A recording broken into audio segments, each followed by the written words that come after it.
तो हेलो दोस्तों, आप कैसे हैं? आई होप कि आप अच्छे होंगे। तो आज हम इस वीडियो में 20 फरवरी को होने वाला झारखंड मैट्रिक परीक्षा 2025 महत्वपूर्ण ऑब्जेक्टिव प्रश्न के बारे में हम लोग यहाँ पे देखेंगे, जो कि एकदम पूरा एग्जाम से ही रिलेटेड है और छप चुका है। ठीक है, तो यहाँ पर ध्यान से देखिए कि पहला नंबर क्वेश्चन क्या है कि समतल दर्पण द्वारा बना प्रतिबिंब होता है। ठीक है, तो आपको पता रहना चाहिए कि समतल दर्पण द्वारा प्रतिबिंब जो बनता है वो सीधा होता है, बराबर होता है और आभासी भी होता है। ठीक है, वह सीधा होता है और बराबर होता है और आभासी भी होता है। तो ऑप्शन नंबर डी क्या होगा हमारा? सही होगा। ठीक है, ऑप्शन नंबर डी हमारा सही होगा।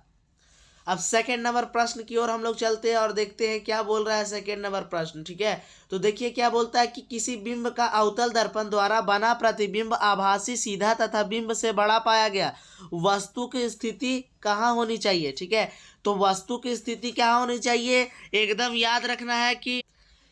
से याद रखना है कि अवतल दर्पण द्वारा प्रतिबिंब आभासी, सीधा और बिंब से बड़ा बनेगा।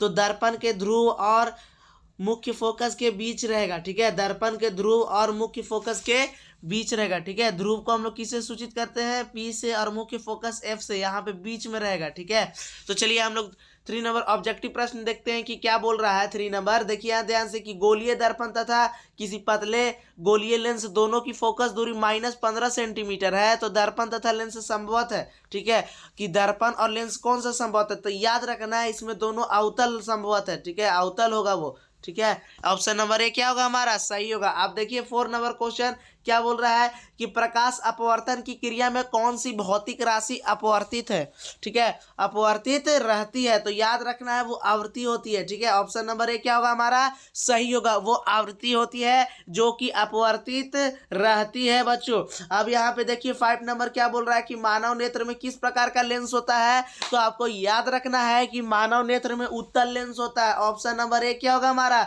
सही होगा। ठीक है, अब देखिए 6 नंबर क्या बोल रहा है क्वेश्चन कि मानव दृष्टि के वयस्क के लिए सुस्पष्ट दर्शन की अल्पतम दूरी यानी कम से कम दूरी क्या होगा? तो याद रखना है कम से कम होता है 25 सेंटीमीटर। ऑप्शन नंबर बी क्या होगा हमारा? सही होगा। ठीक है, 3 नंबर देखिए क्या बोल रहा है कि विद्युत आवेश का एसआई मात्रक क्या है? तो आपको याद रखना है कि आवेश का एसआई मात्रक कूलाम होता है और यहाँ पे कूलाम दिया है। ऑप्शन नंबर बी क्या होगा हमारा? सही होगा 7 का। अब देखिए 8 नंबर क्या बोल रहा है कि विभवांतर मापने वाला यंत्र को क्या कहते हैं? तो याद रखना है कि विभवांतर मापने वाला यंत्र को हम लोग वोल्टमीटर कहते हैं। तो यहाँ पे ऑप्शन नंबर ए में नहीं दिया हुआ है, बी में नहीं दिया हुआ है। देखिए सी में हम लोग का दिया हुआ है कि वोल्टमीटर कहते हैं, तो ऑप्शन नंबर सी होगा हमारा 8 का। अब देखिए क्या बोल रहा है 9 नंबर जो क्वेश्चन है वो क्या कह रहा है कि दक्षिण हस्त अंगूठा नियम में अंगूठे द्वारा किसकी दिशा संकेतित होती है? ठीक है, तो आपको याद रखना है कि जो दक्षिण हस्त नियम अंगूठा होता है उसमें जब हम लोग अंगूठा किस साइड लगाते हैं? तो धारा की ओर। ऑप्शन नंबर ए होगा। ठीक है, ऑप्शन नंबर ए क्या होगा? सही होगा हमारा, राइट 9 नंबर का। अब देखिए 10 नंबर क्वेश्चन क्या बोल रहा है कि ऊर्जा का सबसे बड़ा स्रोत क्या है? तो याद रखना है ऊर्जा का सबसे बड़ा स्रोत सन है, यानी कि सूर्य। ठीक है, ऊर्जा का जो सबसे बड़ा स्रोत है वो सूर्य है। ऑप्शन नंबर बी क्या होगा हमारा? सही होगा। ठीक है, 11 नंबर देखिए प्रश्न क्या है कि रासायनिक अभिक्रिया में भाग लेने वाले पदार्थ को क्या कहते हैं? तो आपको याद होना चाहिए कि रासायनिक अभिक्रिया में भाग लेने वाले पदार्थ को अभिकारक कहते हैं, और इसके जब बाद बनेगा ना, अभिक्रिया के क्या बनेगा? बाद बनेगा, उसको हम लोग क्या बोलते हैं? उत्पाद बोलते हैं। ठीक है, तो ये आपको ध्यान रखना है। अब देखिए आगे क्या है, 12 नंबर क्वेश्चन क्या पूछ रहा है हम लोग को कि BaCl2 plus Na2SO4 BaSO4 plus N2NaCl किस प्रकार की अभिक्रिया है? तो आप यहाँ पे ध्यान दीजिएगा, जो Ba है, Ba वो कहाँ चला गया? एसओ के साथ चला गया। ठीक है, तो देखिए Ba जो था वो एसओ के साथ चला गया और यहाँ पर क्या बन रहा है? BaSO4। ठीक है, क्या बन रहा है? BaSO4। अब देखिए यहाँ पे जो Cl है ना वो Na के साथ चला गया, यानी कि देखिए ऐसा है ये। ठीक है, AB है और B और सी है। ठीक है, तो क्या हो रहा है कि ए बी के साथ चला जा रहा है और बी कहाँ चला जा रहा है? सी के साथ। ठीक है, तो यानी कि दोनों ही अलग अलग क्या कर रहा है? पक्ष बदल रहा है। तो याद रखना है द्विविस्थापन है, दू गो है क्या पदार्थ, वो अलग अलग हो रहा है, तो ये द्विविस्थापन अभिक्रिया है। तो ऑप्शन नंबर डी क्या होगा हमारा? सही होगा, द्विविस्थापन अभिक्रिया। ठीक है, तो 13 नंबर देखिए क्या बोल रहा है कि कौन सा पदार्थ लाल लिटमस पत्र को नीला करता है। तो याद रखना है, यदि लाल को कौची कर देगा, नीला, ठीक है, लाल को यदि नीला कर रहा है तो वह क्षार होगा, ठीक है। तो ऑप्शन नंबर सी क्या होगा, सही। और यदि नीला को लाल करेगा तो वो अम्ल होगा, ठीक है। तो आपको यह ध्यान रखना है, इससे एक प्रश्न एग्जाम में आता ही आता है। चलिए आइए हम लोग 14 नंबर क्वेश्चन देखते हैं कि क्या बोलता है कि कोई विलयन लाल लिटमस पत्र को नीला कर देता है, इसका पीएच मान संवत क्या होगा, ठीक है। तो कोई विलयन है जो लाल को नीला करता है, यानी वह क्षार होगा, और क्षार का पीएच मान कितना होता है, 7 से अधिक होता है, ठीक है। तो 7 से अधिक, देखिए तो ये एक है, नहीं होगा, ये सब तो अम्ल है, ये भी अम्ल है, 1 4 ये भी अम्ल है। तो डी, ऑप्शन नंबर डी क्या है, क्षार। ऑप्शन नंबर डी क्या होगा हमारा, सही होगा।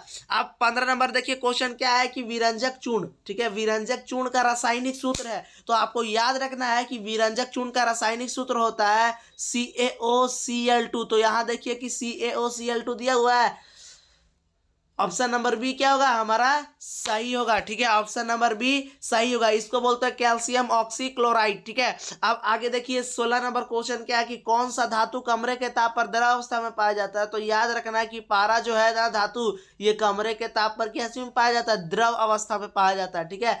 तो देखिए पारा, ऑप्शन नंबर सी क्या होगा हमारा, सही होगा। अब आगे क्वेश्चन देखिए 17 नंबर क्या बोल रहा है कि तांबा और जस्ता के मिश्र धातु को क्या कहते हैं। तो याद रखना है कि तांबा और जस्ता के मिश्र धातु को, मिश्र धातु का मतलब होता है कि दो धातु मिल गया तो बोलेंगे मिश्र, मिलल धातु, ठीक है, मिश्र धातु।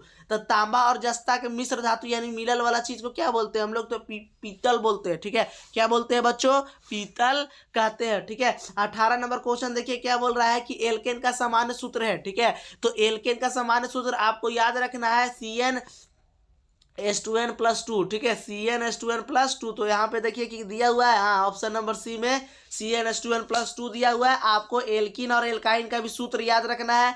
तो मैं बता दूं कि एल्काइन का जो सूत्र है यहाँ पर क्या है, तो यहाँ पे ध्यान दीजिए, ये रहा हमारा एल्कीन और ये रहा एल्केन, ठीक है। तो अब हम लोग आगे बढ़ते हैं कि 19 नंबर क्वेश्चन क्या है कि ब्यूटेनॉन चतु कार्बनिक और यौगिक है जिसका प्रकारात्मक समूह है। तो यहाँ पे ध्यान दीजिए कि लास्ट में ब्यूटेनॉन है, नॉन, ठीक है, क्या है, नॉन, यानी यहाँ पे कीटोन लगा है, क्या लगा है, कीटोन। और कीटोन का प्रकारात्मक समूह क्या होता है, CO, ठीक है। कीटोन का हमारा प्रकारात्मक समूह है CO, और CO होता है किसका, कीटोन का। तो यहाँ पर हम मारेंगे फट से एकदम, ऑप्शन नंबर सी क्या, कीटोन होगा हमारा, ठीक है। अब 20 नंबर देखिए क्या बोल रहा है कि आधुनिक आवर्त सारणी में तत्वों के वर्गीकरण का आधार है, ठीक है। तो जो आधुनिक आवर्त सारणी है उसमें जो तत्वों का वर्गीकरण किया गया है यानी बांटा गया है वो परमाणु संख्या के आधार पर बांटा गया है। तो ऑप्शन नंबर ए क्या होगा हमारा, सही होगा, ठीक है। तो परमाणु संख्या के आधार पर क्या किया गया है कि दोस्तों बांटा गया है आधुनिक आवर्त सारणी को। तो अब आगे देखिए ऑप्शन नंबर क्या, 21 को देखिए, हम लोग 21 नंबर ऑब्जेक्टिव प्रश्न देखते हैं कि प्रकाश संश्लेषण क्रिया में ऑक्सीजन बाहर निकलता है।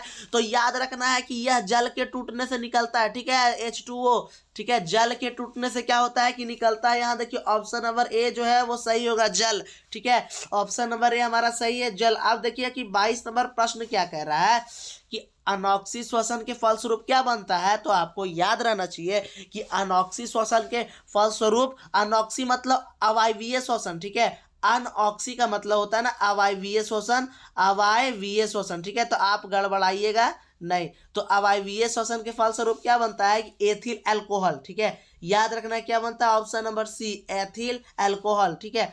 अब देखिए 23 नंबर ऑब्जेक्टिव प्रश्न क्या बोल रहा है कि निम्न में से कौन सा पादप हार्मोन है, ठीक है। तो इसमें से जो पादप हार्मोन कौन है, देखिए ध्यान से, इंसुलिन भी पादप हार्मोन नहीं है, हम लोग का शरीर का मनुष्य हार्मोन, एस्ट्रोजन भी नहीं, थायरोक्सिन भी नहीं है, साइटोकाइनिन जो है ऑप्शन नंबर डी वो पादप हार्मोन है। पादप हार्मोन कहने का मतलब है कि पौधों का हार्मोन, ठीक है। याद रखना पादप का मतलब क्या, पौधों का जो हार्मोन है वो, ठीक है। तो यहाँ साइटोकाइनिन जो है वो हमारा पौधों का हार्मोन है। अब 24 नंबर प्रश्न देखिए कि क्या बोल रहा है कि फल को पकाने के लिए कौन सा हार्मोन उत्तरदायी है, ठीक है। तो याद रखना है कि फल को पकाने के लिए एक ही हार्मोन उत्तरदायी है, यानी उत्तरदायी है वो हमारा क्या है, एथिलीन, ठीक है। यहाँ पर ऑप्शन नंबर सी जो है वो क्या होगा हमारा, सही होगा, एथिलीन।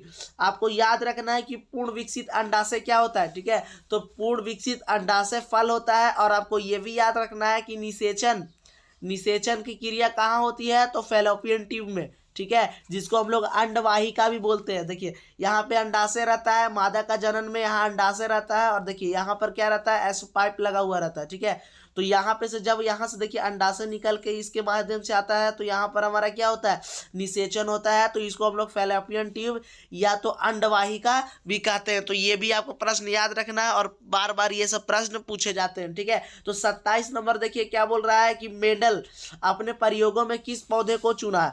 याद रखना है कि जो मेंडल था वो अपना प्रयोगों में ना मटर के पौधे को चुने थे। ठीक है, मटर के पौधे को चुने थे। अब देखिए 28 नंबर प्रश्न क्या बोल रहा है कि तापीय संयंत्र में, ठीक है, तापीय संयंत्र, तापीय विद्युत संयंत्र में क्या होता है कि उष्मीय ऊर्जा विद्युत ऊर्जा में रूपांतरित होती है। हाँ ये होगा। अब देखते हैं बी नंबर क्या है कि गतिज ऊर्जा विद्युत ऊर्जा में रूपांतरित होती है, गलत है।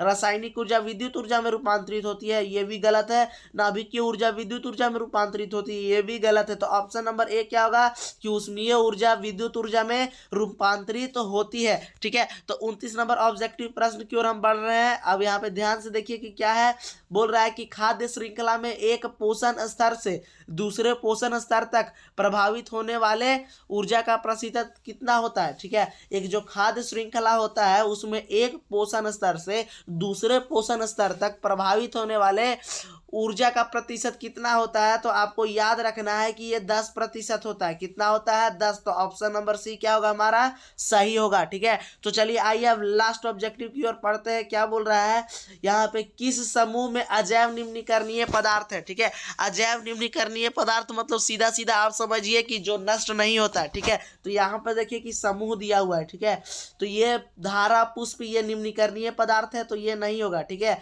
घास लकड़ी घनास्टिक। ठीक है, तो यहाँ पे देखिए ये घनास्टिक नहीं है, ये हमारा प्लास्टिक लिखा हुआ है। ठीक है, ये हमारा क्या लिखा हुआ है, प्लास्टिक, वो लिखने में गड़बड़ हो गया। ठीक है, अब देखिए सी नंबर क्या है कि फलों के छिलके, ये भी तो ये क्या है, निम्नीकरणीय पदार्थ है, जैव निम्नीकरणीय। ककड़ी ये भी जैव। ठीक है, अजैव निम्नीकरणीय पदार्थ ऑप्शन नंबर बी का जो समूह है, देखिए घास लकड़ी और साथ में क्या है, प्लास्टिक है, ये घनास्टिक नहीं प्लास्टिक।